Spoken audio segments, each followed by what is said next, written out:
think where our other three scholars this year have started with big abstract topics and moved towards the specific, I started with a very specific category of practices, and I've then been moving towards abstracting from them. Could I also start with, just to get a feel of who's here and who's got experience of this, could you put your hand up if you've ever been to a meeting where they did use Afterwords? Just about everyone, okay. So perhaps you need to close your eyes for the next question because it could be slightly controversial. Could you put your hands up if you like Afterwords? And if you don't?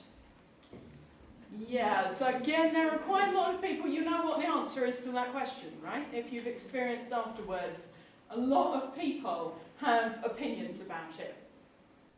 And that was really the beginning of my research, that I'd become aware that people had very strong feelings one way or another in a lot of cases. And I wanted to understand why that was, what kinds of issues are underlying it. So I did an online survey and asked people for their experiences, and I had a tremendous response. Over 180 people responded to the detailed part of my survey.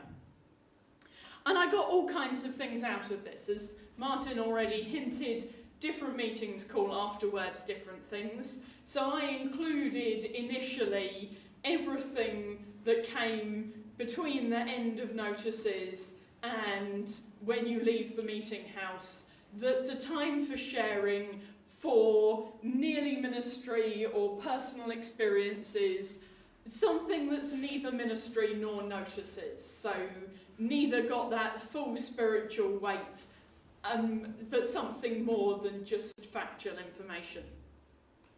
So people call it Afterwords, that seems to be the most common one.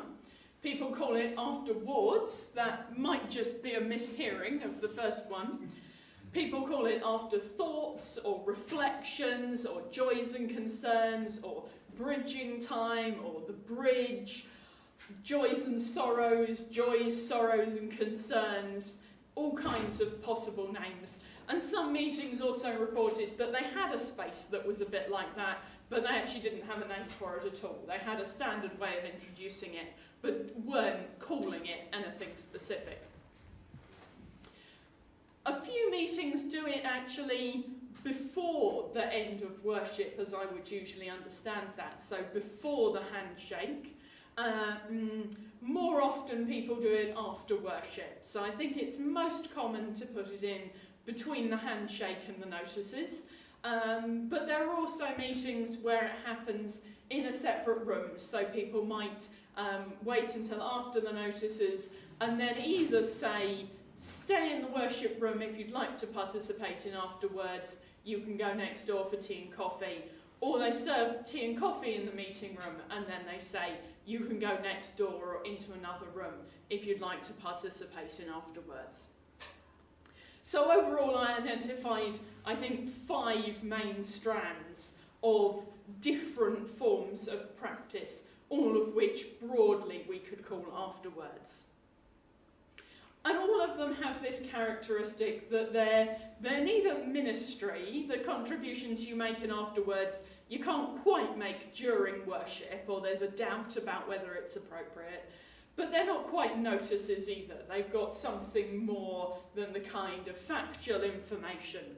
There are some things that are sort of grey areas. News of friends, for example, might be considered a notice in some meetings, but be put in Afterwords in another meeting.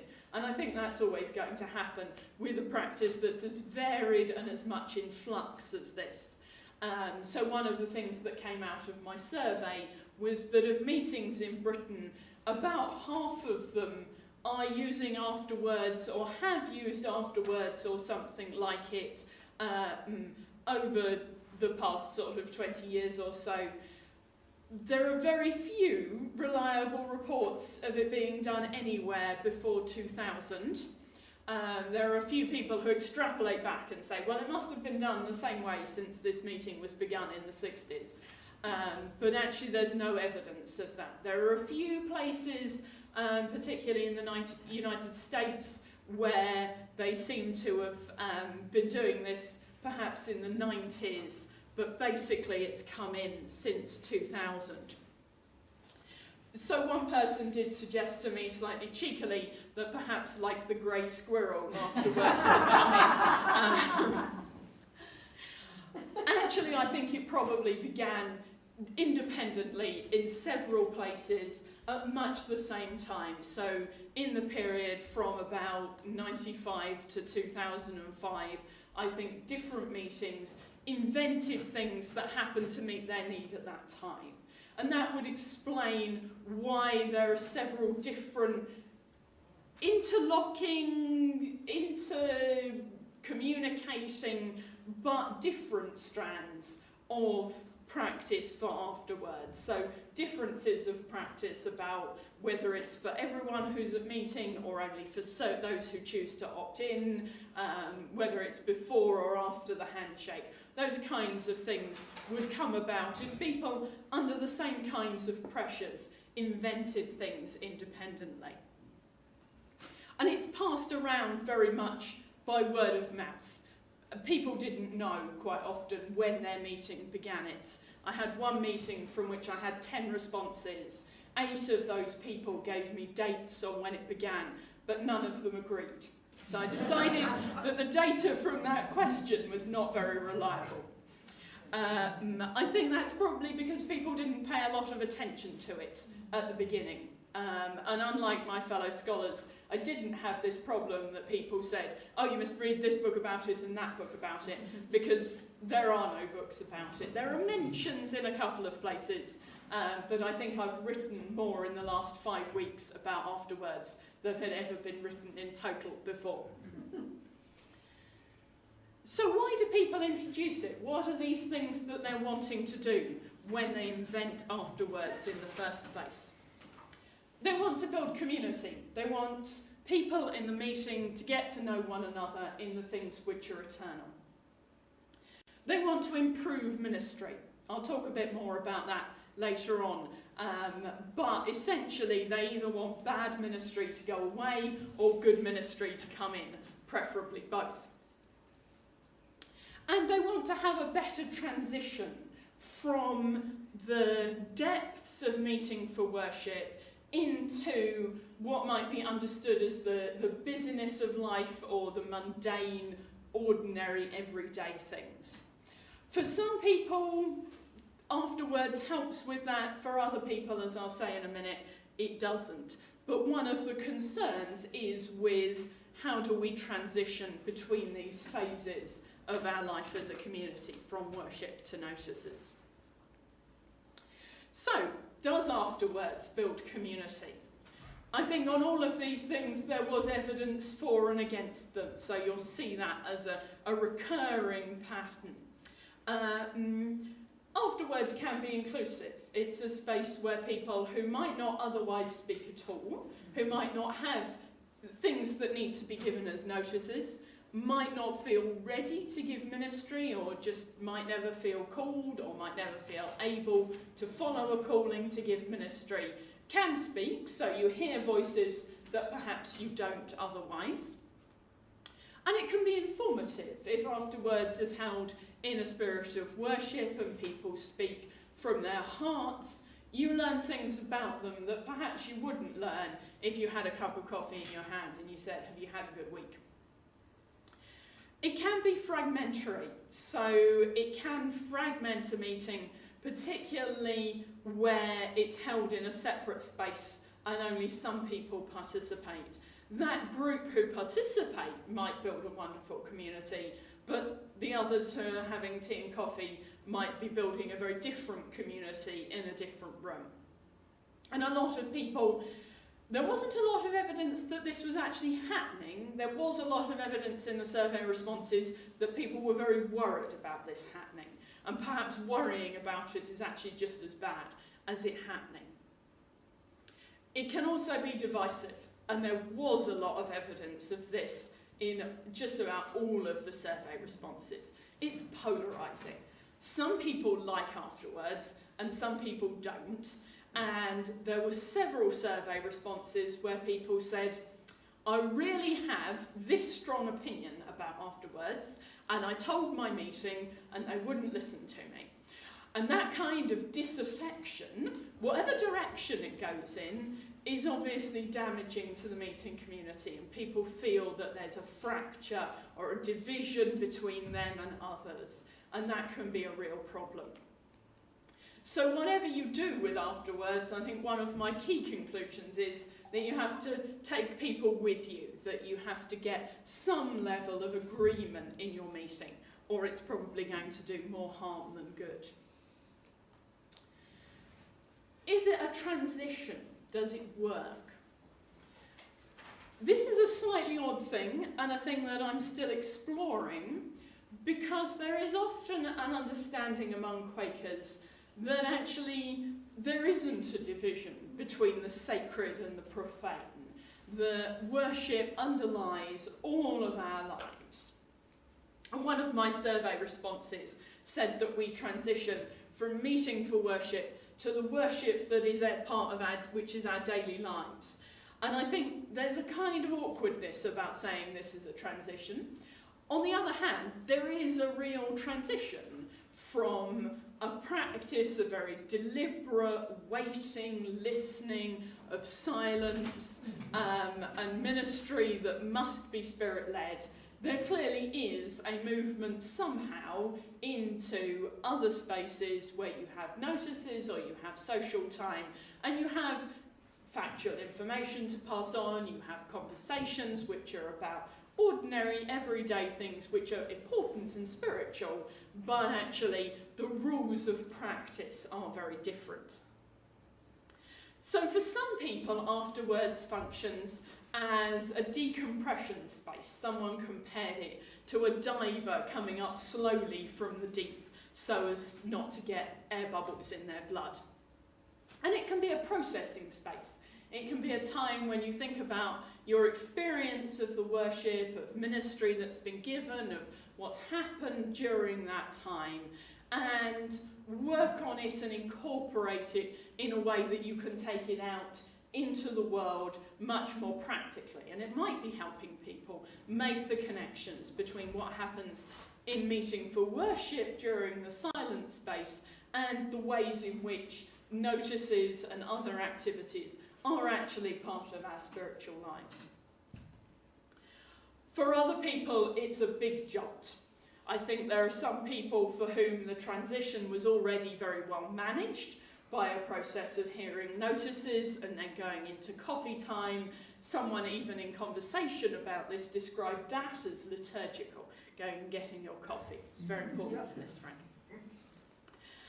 For those people, Afterwords, particularly if it seems like a discussion or it seems too wordy or too many people contribute, it can be a jolt into language, a jolt into thinking, a jolt into the head from the heart, a jolt into a very wordy way of operating.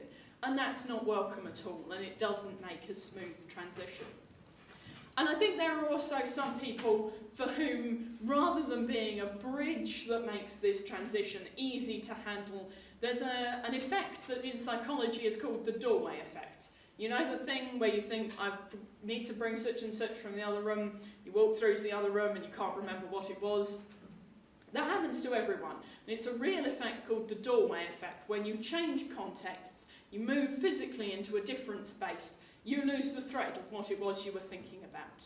And I suspect that for at least some people, Afterwords is functioning in that kind of way.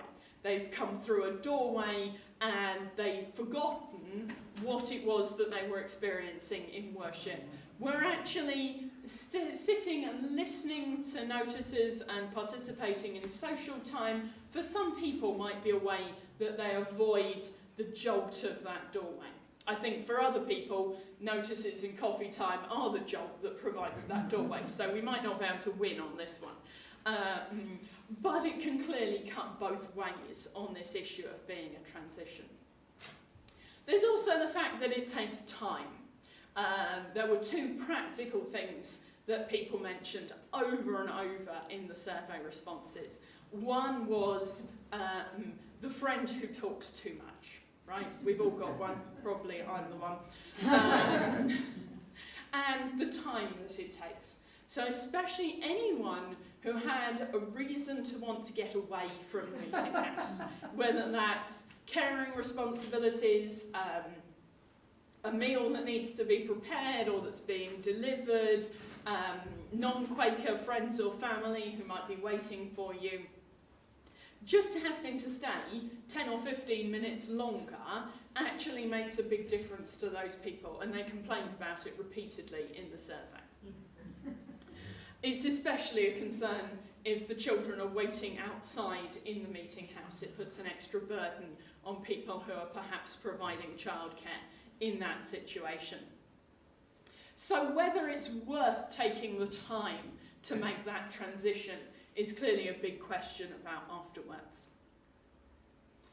But that brings me to the last issue, which is these friends who speak or don't speak. Does Afterwords affect ministry?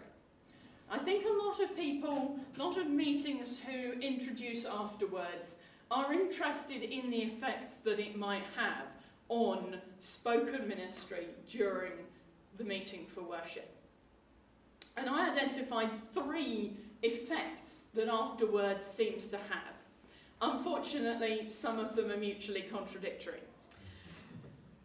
A lot of people introduce Afterwords because they want people who've not previously given ministry to have an opportunity to speak to the whole group, to the whole meeting, and thereby gain confidence that what they say will be taken seriously, that they'll be listened to and heard, and that actually that is important.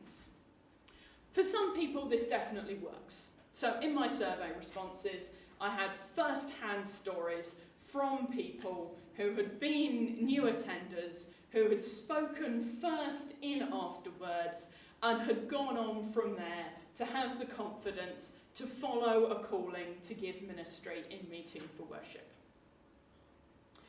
So it can work. It might not work for everyone. I also had conversations with people who said, well, we've got some very shy people in our meeting who won't speak whatever you do. Doesn't work for everyone. Afterwards is never a cure-all. But there was clear evidence, first-hand accounts, for people for whom this had worked. So it can work. People who introduce Afterwords also hope that it might take bad ministry out of meeting for worship. So they perhaps have someone in their meeting who gives inappropriate ministry, who does that repeatedly, perhaps who has a specific issue. It was often referred to as a hobby horse in the survey data. Something specific that they come back to over and over again, that they feel the need to share with friends. Or something that's not appropriate content. Perhaps it's felt to be too political. Perhaps it's too predictable. Perhaps it's a funny thing happened to me on the way to the meeting house every week. Perhaps it's too much Guardian reader ministry, too much Radio 4 ministry. Those are real examples from the survey. I'm not just stereotyping Quakers, by the way. It needs someone, if there's a specific friend, to say to that friend, I think this might be more appropriate in Afterwords. Just the introduction of Afterwords won't do it.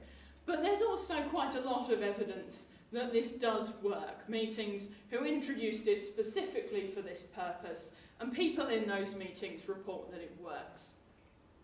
I didn't get first-hand accounts of this.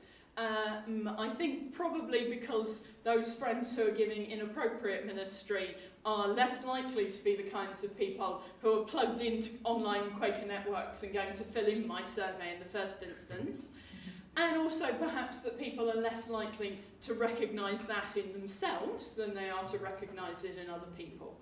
But there were clear stories from meetings where that had worked and people said, yes, this was successful. Unfortunately, because of this moving out from worship into afterwards effect, it can also be the case that good ministry moves out. The people aren't quite sure, they feel that the bar has been raised on giving ministry, and they test it and they never actually give it. And people gave quite a lot of reports of things being given in afterwards that they felt were so helpful and so spiritual and so deep that actually they would have been perfectly appropriate in ministry given during the worship.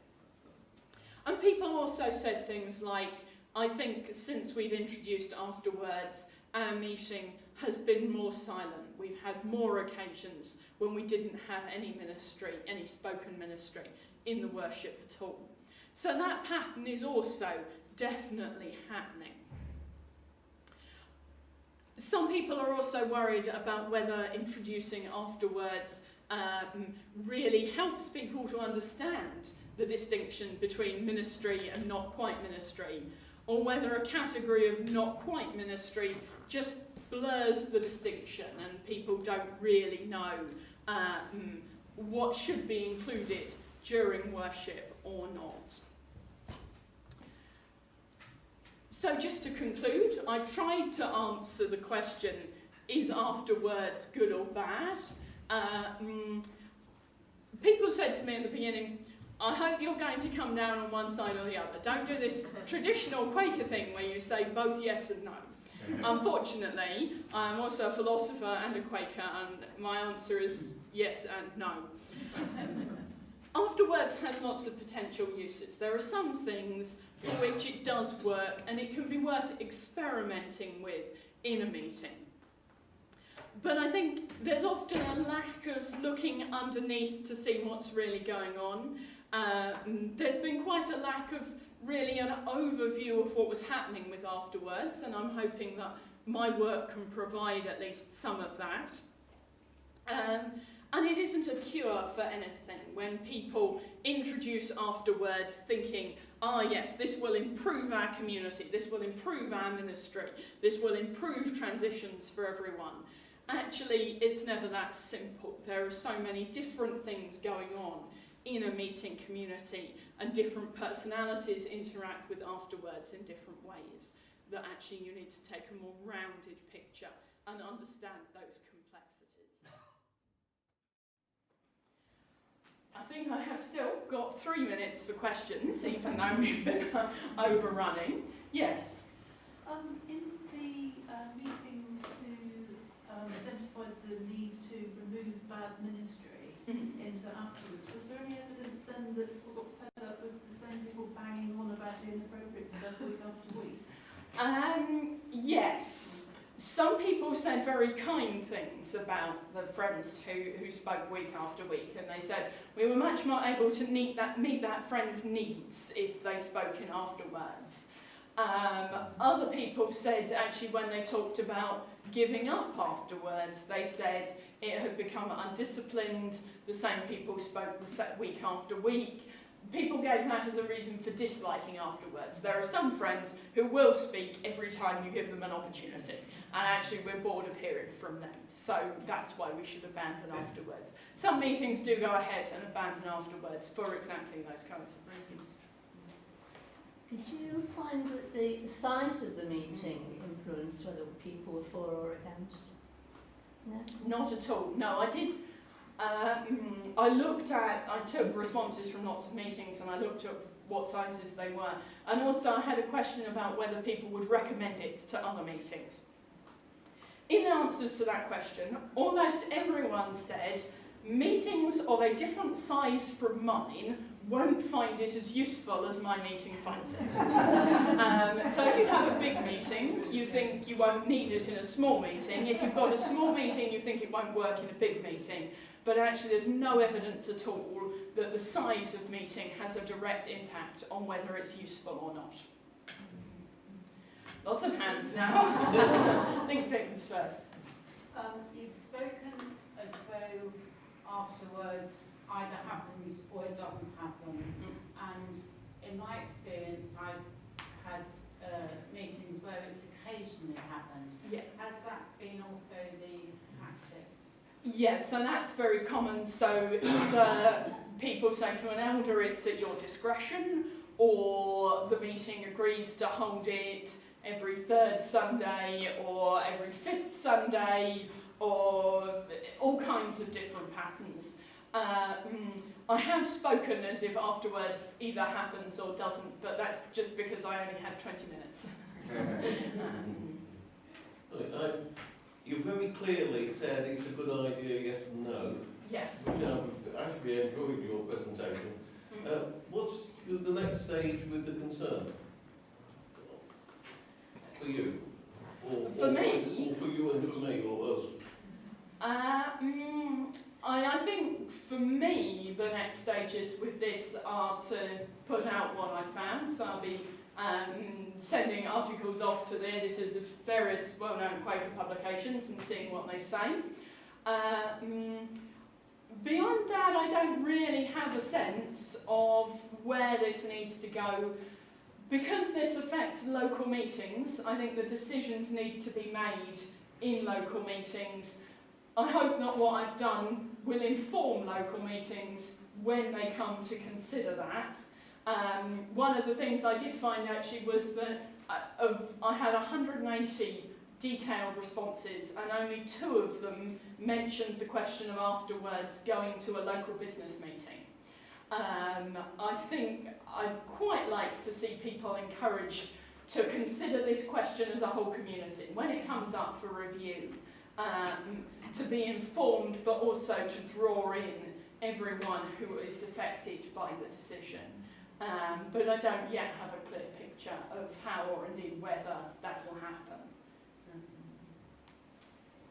What rather disturbs me about what you said in your presentation is that it seems to be shifting or not addressing the job of elders correctly. The job of elders, I would have thought, was to have approached the person and spoken about why their ministry is inappropriate and explained to them what ministry is, rather than suggesting they shift it into Afterward.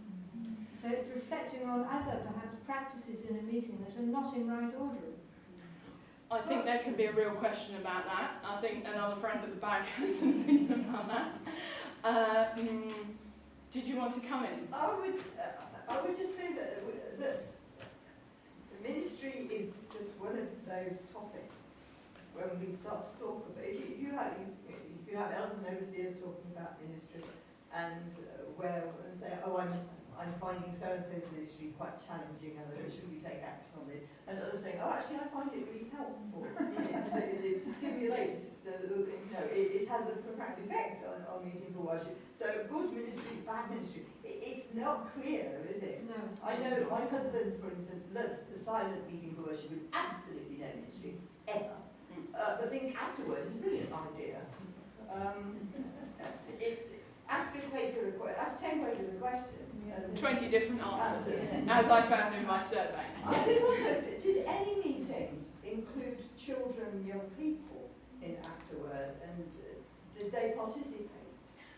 Yeah, so some meetings have, if the children come in for the end of worship, the children might have 5 or 10 minutes of worship at the end, and then hear afterwards and notices. And some meetings include a report from the children as part of their afterword, or as part of the steps that they go through between the handshake and their coffee. A few meetings have even tried having adults report to the children what the main meeting, the unprogrammed meeting, has been doing or has experienced. I think that practice hasn't been very widespread, and I think that probably the reason for that is that it's extremely difficult to do well, having tried myself.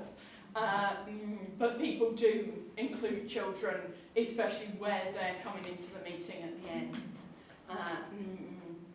I just want to come back to this question about elders. I tended to say people or meetings when I was describing this.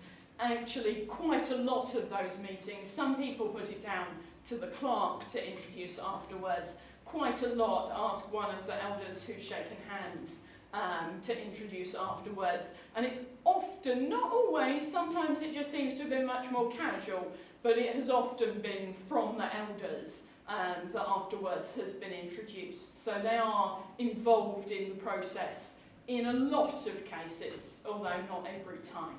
I think there are a lot of bigger questions around about ministry and the role of elders and how we handle that.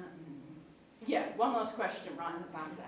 It occurs to me that one of the reasons that Afterword is becoming more used is that not only among friends but in society we're much more diffident, careful, cautious about in any way criticising, perhaps that's too strong a word, other people's ministry. I can remember as a young person in meeting, if somebody's ministry went on too long or was inappropriate, a very formidable elder would get up and say, our friend has been hurt. And that was, stuck with me. But one is too scared, one is diffident to do that nowadays. To be fair, I've heard that done several times. Over my lifetime as a Quaker, I've heard that done. So it's not disappeared. I think there is something actually where people are understanding that someone has a need to speak and feels that they have to share, and they're trying to create a space for them to do that where it doesn't impact the worship. Whether Afterwords is the right space for that is another question entirely. I think I'm done.